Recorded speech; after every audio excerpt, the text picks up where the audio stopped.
പാലക്കാട്ടെ എലപ്പുള്ളിയിൽ മദ്യത്തിൻ്റെ ഫാക്ടറി തുടങ്ങാനുള്ള പിണറായി വിജയൻ്റെ നീക്കം അമ്പേ പരാജയപ്പെട്ടു. കേരളത്തെ മദ്യത്തിൽ മുക്കാനുള്ള CPMൻ്റെ തീരുമാനം ഒരു നാട് രാഷ്ട്രീയ ഭേദമന്യേ ഒന്നിച്ചു നിന്ന് തകർത്ത് കളഞ്ഞിരിക്കുന്നു. അതായത് മദ്യവർജനം എന്ന ഉഡായിപ്പ് പരിപാടിയും പറഞ്ഞ് അധികാരത്തിലെത്തിയ പിണറായി വിജയൻ യഥാർത്ഥത്തിൽ മദ്യത്തിൽ മുക്കിക്കൊല്ലുകയായിരുന്നു കേരളത്തെ. ഇനി പടിയിറങ്ങാൻ ഒരു വർഷം മാത്രം ബാക്കിയുള്ളപ്പോൾ മുഴുവനും മദ്യമൊഴുക്കാൻ വേണ്ടിയാണ് ഡൽഹി മദ്യനയ കേസിലെ പ്രതികളായ ഒയാസിസ് കമ്പനിയുടെ മുതലാളിയുമായി ചേർന്ന് കേരളത്തിൽ മദ്യക്കച്ചവടത്തിന് പദ്ധതിയിട്ടത്. നാട്ടുകാരും പ്രതിപക്ഷവും ഒറ്റക്കെട്ടായി നിന്നതോടെ പിണറായി വിജയൻ്റെ നീക്കം പാളി. അതിലേറ്റവും വലിയ പ്രശ്നമായി നിലനിന്നത് എലപ്പുള്ളി പഞ്ചായത്തിൻ്റെ ഭരണം CPMൻ്റെ കയ്യിലില്ല എന്നുള്ളതായിരുന്നു. പലതിനും പഞ്ചായത്തിൻ്റെ അനുമതി വേണം.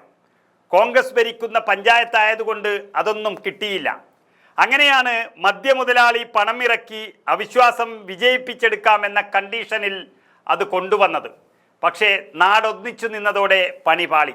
ഭരണം അവസാനിക്കാൻ വെറും 10 മാസം മാത്രം ബാക്കിയുള്ളപ്പോൾ എലപ്പുള്ളി ഗ്രാമപഞ്ചായത്ത് പ്രസിഡന്റിനും വൈസ് പ്രസിഡന്റിനുമെതിരെ CPM കൊണ്ടുവന്ന അവിശ്വാസ പ്രമേയമാണ് ചർച്ച ചെയ്യാൻ പോലുമാകാതെ തള്ളിയത്. അത് CPMന് വലിയ നാണക്കേടായി. കോറം തികയാൻ 11 അംഗങ്ങൾ ആവശ്യമാണെന്നിരിക്കെ CPMലെ 8 പേർ മാത്രമായിരുന്നു ഹാജരായിരുന്നത്. കോൺഗ്രസിലെയും BJPയിലെയും അംഗങ്ങളെല്ലാം വിട്ടുനിന്നു നാടിനു വേണ്ടി. ഇതോടെയാണ് പ്രമേയം ചർച്ച ചെയ്യാതെ തള്ളിക്കളഞ്ഞത്. 22 അംഗ പഞ്ചായത്ത് ഭരണസമിതിയിൽ കോൺഗ്രസിന് 9, CPMന് 8, BJPക്ക് 5 അംഗങ്ങളാണുള്ളത്. BJPയും ഭരണകക്ഷിയായ കോൺഗ്രസും അംഗങ്ങളോട് അവിശ്വാസ പ്രമേയ ചർച്ചയിൽ നിന്ന് വിട്ടുനിൽക്കാൻ ആവശ്യപ്പെട്ടിരുന്നു. ഇരുകൂട്ടരും അംഗങ്ങൾക്ക് വിപ്പ് നൽകുകയും ചെയ്തു. അതെല്ലാം നാടിനു വേണ്ടി. ബ്രൂവറി പ്രശ്നത്തിൽ പഞ്ചായത്ത് ഭരണത്തിന് നേതൃത്വം നൽകുന്ന കോൺഗ്രസ് സംസ്ഥാന സർക്കാരിനെതിരായി പ്രതികരിച്ചതാണ് അവിശ്വാസ പ്രമേയവുമായി എത്താൻ CPMനെ അടിയന്തരമായി പ്രേരിപ്പിച്ചത്. മദ്യമുതലാളിക്ക് വേണ്ടി പഞ്ചായത്ത് ഭരണം തകർത്തെറിഞ്ഞ് കോൺഗ്രസിനെ വഴിയാധാരമാക്കി CPM ഭരിക്കട്ടെ എന്ന് മദ്യമുതലാളിമാർ തീരുമാനിച്ചത് പ്രകാരമാണ് അവിശ്വാസ പ്രമേയവുമായി ഇറങ്ങിയത്. അതിനൊപ്പം മറ്റ് വികസന പ്രശ്നങ്ങളും അവർ പറഞ്ഞു എന്ന് മാത്രം.